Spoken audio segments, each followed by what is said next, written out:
साईबाबा संस्थांमार्फत प्रसादालयामध्ये जे भक्तांना भोजन दिलं जातं त्यासाठीचा किराणा जो आहे विविध पद्धतीने टेंडर काढून जे आहे ते निविदा मागवल्या जातात आणि त्यामध्ये जो L1 जो आहे त्याची निवड केली जाते.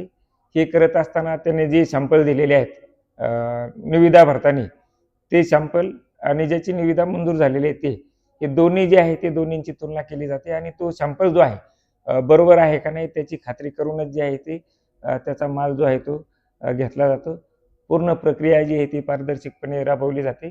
साईबाबा संस्थांची जी आहे स्वतःची फूड टेस्टिंग लॅब आहे. त्यामध्ये सुद्धा हे सॅम्पल जे त्याची तपासणी केली जाते. सोबतच जे तुपाचा पुरवठा असेल, तेलाचा पुरवठा असेल त्याचे सुद्धा जे आहे ते गव्हर्नमेंटच्या ज्या लॅब ज्या आहेत त्यांच्याकडून जे आहे ती तपासणी करून जे आहे ती तो माल जो आहे उच्च दर्जाचा टेंडरप्रमाणे आहे का नाही याची खात्री केली जाते. नाही त्यांनी सॅम्पल आम्ही पाहिलेले आहेत ते सॅम्पलमध्ये मला काही झालं नाही.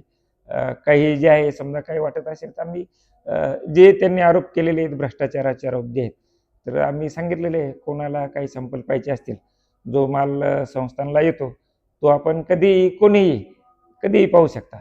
एवढी ट्रान्सपरन्सी ती संस्थांच्या सर्व कारभारामध्ये आहे.